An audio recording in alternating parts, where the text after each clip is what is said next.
কিরে, তোর এত মন খারাপ কেন? আরে কালকের খেলাটার কথা ভাবছি। কেকেআর যে হেরে গেল না। আর কি করবি বল, আমারও তো অনেক কষ্ট হয়েছে। আর কি করবি বল, কেকেআর হেরে গেলে তো আর কিছু করার নেই।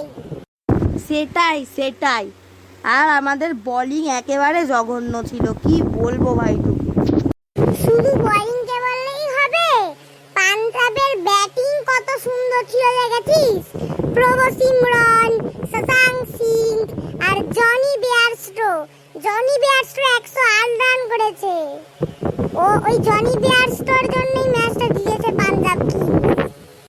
হ্যাঁ, ওই জনি বেয়ারস্টো সেঞ্চুরিও মারতে পারতো না, কারণ যখন ওই জনি বেয়ারস্টোর ক্যাচটা আসছিল বাউন্ডারিতে প্রায় ফিল্ডারের হাতে পৌঁছে গেছিল, কিন্তু যেহেতু লাফ দিয়েছিল এবং তার হাফ বডি বাইরে চলে গেছে, তাই নিশ্চয়ই তার হাতটাও সামনের দিকে থাকবে এবং যদি ক্যাচটা করতো, ওর নয় হাতের আঙুল দিয়ে বেরিয়ে গেছে, কিন্তু যদি তবুও ক্যাচটা করতো তবুও ক্যাচ হতো না, ওটা ধরে নিয়ে পুরো বাইরে হাতটা পড়তো এবং ওটা ছক্কা হয়ে যেত।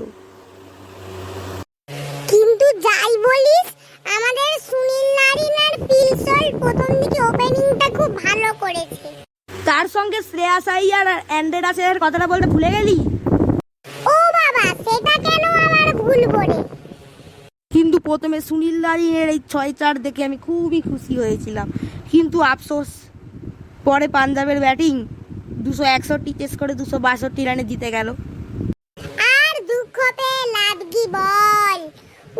তার সঙ্গে 29 এপ্রিল যেই ম্যাচটা আছে কেকেআর ভার্সেস ডিসি, কেকেআর কে আমি বলবো যে পিবিকেএস এর সঙ্গে ম্যাচ হেরেছে তো কি হয়েছে, এখনো তো হাতে আছে 7টা ম্যাচে 3টে জিতলেই কোয়ালিফাই পুরো পাক্কা।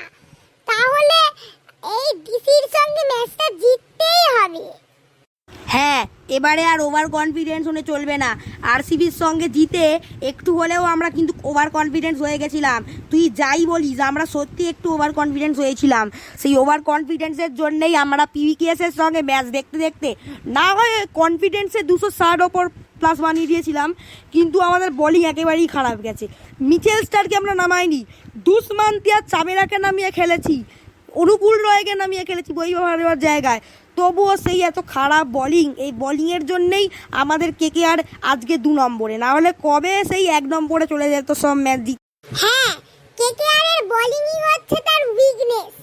এই উইকনেসটাকে দূর করার জন্য একটা ভালো বোলারকে, যেই ভালো বোলার টিমে আছে, যেমন বৈভব অরোরা, হার্ষিদ রানা, তারপরে তোর বিভিন্ন বোলার আছে, তারপরে সুনীল নারিন আছে, অ্যান্ডারসন আছে, এই বোলারকে আরো ভালো করে ট্রেনিং দেওয়া দরকার। এই ট্রেনিং এর পরেই আমাদের কেকেআর এর বোলিং লাইন আপ একেবারে শক্তিশালী হবে।